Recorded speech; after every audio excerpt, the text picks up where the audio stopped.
on va évoquer un anniversaire. Cet anniversaire, c'est celui de Facebook. 10 ans, 1 milliard d'abonnés. Facebook reste toujours le premier réseau social au monde. Est-ce qu'il va encore le rester longtemps? On peut se poser la question. Comment se dessine son avenir? Et qu'est-ce que Facebook a changé dans notre vie? Voilà les questions que l'on va se poser ce soir avec vous. Bonsoir, merci d'être présent dans cette émission. Ariane Joachimovic, avocate au barreau de Bruxelles, et vous êtes spécialiste en droit d'auteur et en droit des médias. Et Arnaud Grégoire, bonsoir, professeur, journaliste et spécialiste des nouveaux médias. Vous êtes aussi un des premiers utilisateurs en tant que journaliste à l'époque des nouveaux médias. Alors Facebook, Arnaud, a-t-il encore de beaux jours devant lui, ou est-ce qu'il va disparaître dans quelques années comme certains le prédisent? Ah oui, c'est vrai qu'on prédit qu'il sera remplacé a priori par des réseaux sociaux à plus petite échelle, des réseaux sociaux locaux. Et je pense effectivement, de ce que je vois autour de moi, de l'usage qui en est fait aujourd'hui, que c'est ce qui pointe. Alors, dans les 5 ans, ça me semble un peu rapide, mais on voit aussi effectivement une diminution de la croissance du nombre d'abonnés à Facebook. Il faut dire que c'était une croissance exponentielle en 10 ans, à plus d'1 milliard d'utilisateurs, vous l'avez dit. Donc voilà, ça se tasse un peu, mais c'est normal. Et des réseaux sociaux qui prendront le relais plus locaux. En tout cas, ce qui est sûr, c'est qu'on peut dire qu'il y a eu un avant Facebook et un après. Il a été précurseur, ce réseau social. Bon, maintenant, il y en a d'autres. Il a modifié notre façon de vivre, notre façon de communiquer.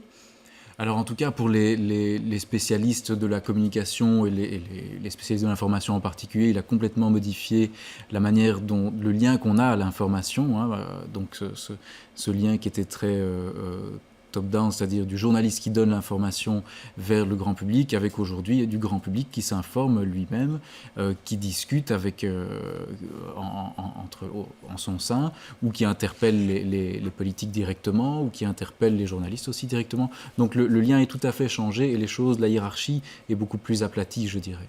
Alors Ariane Joachimovic, donc quand je dis qu'il y a eu un avant et un après Facebook, c'est vrai aussi pour toutes les questions qui touchent aux droits des médias. Il y a des situations inédites qui sont apparues au moment de l'apparition des réseaux sociaux et de leur utilisation intensive. Les principes de base restent les mêmes, mais il faut les adapter évidemment à l'utilisation de l'outil informatique. Il y a quelques modifications qui ont été apportées aux lois avec l'avènement des nouvelles technologies, mais les principes de base, la protection des droits d'auteur, du droit à l'image... ils sont plus difficiles à protéger parce que tout va très vite et que ça se partage très rapidement avec beaucoup de monde. C'est peut-être plus difficile à poursuivre, mais encore, si on trouve celui qui a posté une œuvre illicite ou des propos portant atteinte à la race ou à l'antisémitisme, là, il y a moyen d'identifier par rapport à l'adresse IP de l'ordinateur connecté à Facebook, connecté au réseau, on peut le retrouver, on peut déposer plainte et on peut le poursuivre. C'est plus volatile parce qu'on peut passer d'un pays à l'autre, on peut fermer des comptes, en rouvrir, mais les outils existent pour pouvoir poursuivre les délinquants du net. Mais vous êtes confronté plus régulièrement, assez souvent, je dirais, à ce genre de problème-là maintenant, à notre époque? Les problèmes auxquels on est confronté de façon récurrente, c'est des problèmes de droit à l'image, de l'utilisation de l'image d'autrui sans son consentement, les problèmes d'utilisation d'œuvres protégées par le droit d'auteur sans le consentement des titulaires de droit. Ce sont les problèmes qui relèvent de l'incitation à la haine raciale. Ce sont les gros problèmes auxquels nous sommes confrontés maintenant. Et il y a aussi tout l'aspect droit du travail, où l'employeur va contrôler sur Facebook ce que fait son employé. Voilà, donc ça c'est un petit peu la face sombre de Facebook. On aura l'occasion encore d'en parler. Revenons un petit peu, Arnaud, sur la naissance. Donc vous l'avez dit, ça s'est vraiment développé de manière exponentielle. Donc la création, c'est exactement le 4 février 2004. Donc c'est une histoire d'étudiants au départ. Oui, c'est ça. Donc c'est le livre que les étudiants américains ont avec le livre de la classe, quoi, le livre de l'école avec les visages des étudiants. Donc voilà, c'est né dans ce cadre-là. Et au début, d'ailleurs, c'était réservé aux étudiants. Et puis voilà, il a décidé de l'ouvrir. Enfin, ils étaient plusieurs autour de Mark Zuckerberg, décidé de l'ouvrir avec un succès incroyable. Et donc aujourd'hui, alors, c'est vraiment un phénomène mondial. On l'a dit, 1 milliard d'abonnés. D'ailleurs, je peux préciser qu'il y a à peu près 800 000 Bruxellois.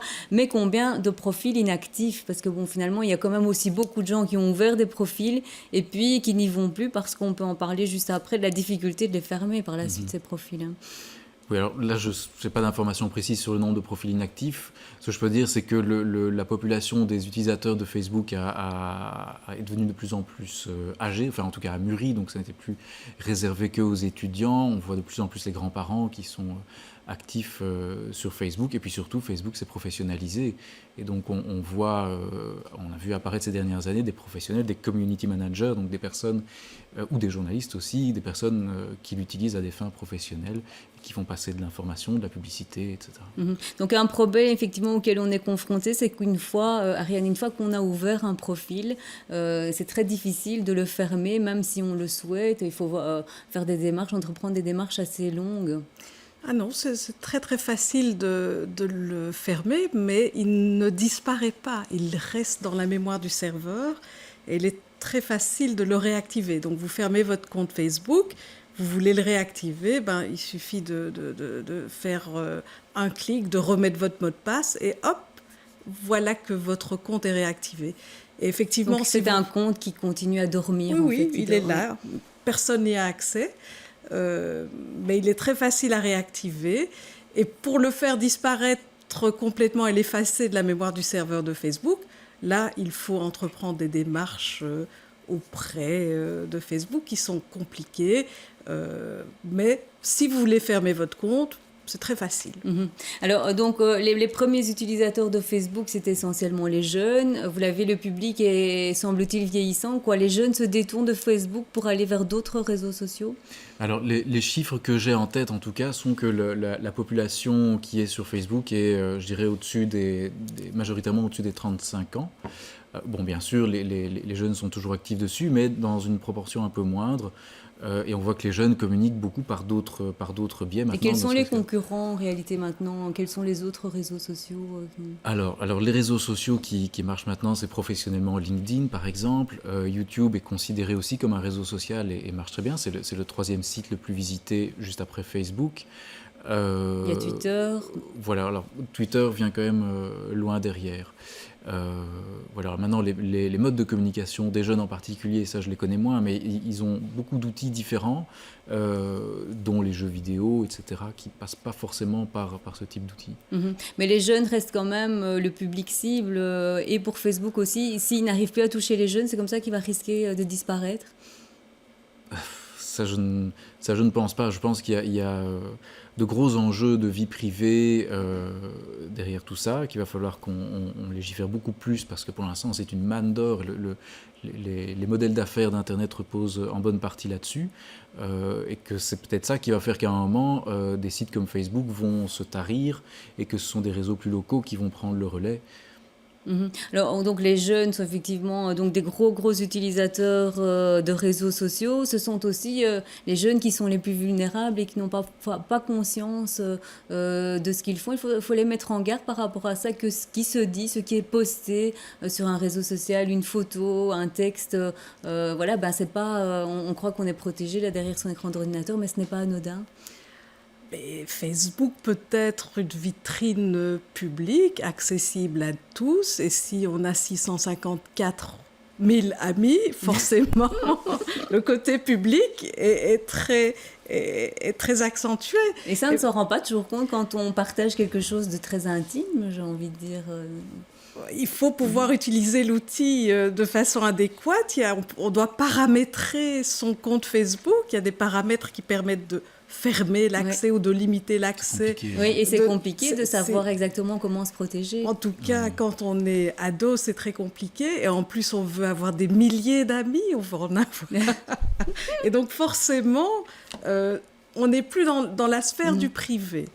Et donc, effectivement, si on poste sur sa page Facebook une photo où on est en train de fumer des joints ou boire de l'alcool, et puis que la photo est taguée et puis qu'elle circule chez les copains des copains, Voilà, Ouais. ça peut être embêtant. Alors, par rapport à ce qu'on vient de dire, il y a quand même encore, donc on parle qu'il y a énormément d'utilisateurs, mais il reste quand même malgré tout les irréductibles gaulois. Bien sûr, oui, tout à Il y en fait, a oui. quand même encore beaucoup qui ne sont sur aucun réseau social et certainement pas sur Facebook. Pourquoi ces gens? Est-ce qu'ils ont peur ou est-ce qu'ils ont envie de rester différents? Est-ce qu'ils seront obligés à un moment de s'y mettre quand même?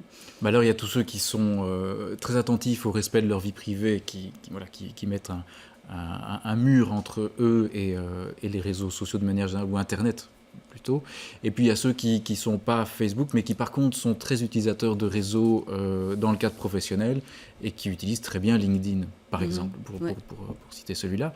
Voilà. Et alors, encore peut-être un dernier aspect dont on peut parler, c'est la relation qu'on a soi-même avec Facebook. On reste fort centré sur soi-même en réalité quand on ouvre comme ça un profil. On parle de soi, on parle de son entourage. On croit qu'en fait on se crée des amis et qu'on a une certaine sociabilisation, mais c'est pas forcément le cas. Les amis sur Facebook sont quand même en général, donc les amis proches sont quand même de vrais amis. Il y a un effet de virtuel sur Facebook, mais qui ne dure pas longtemps, parce que la réalité revient très vite. Si vous voulez aller dans un restaurant demain soir et que vous regardez les commentaires que font vos amis sur Facebook, s'ils sont négatifs, vous n'irez pas. Donc ça, c'est vraiment très réel, quoi. Ceci dit, je ne me rappelle plus de votre question. Que c'est fort centré sur soi-même. Oui, on c'est ça. croit qu'on est ouvert vers les autres avec ce réseau. On est vraiment dans le Oui. culte de l'individu. Hein. C'est typique de la société aussi, l'individu avant tout. Dans le personal branding, enfin dans la promotion de soi en permanence, effectivement... Voilà, avec des dérives, des études qui disent que pour certaines personnes, c'est déprimant de voir toujours ces profils de gens qui se valorisent. Ouais. Voilà. Ok, merci à tous les deux d'avoir été nos invités.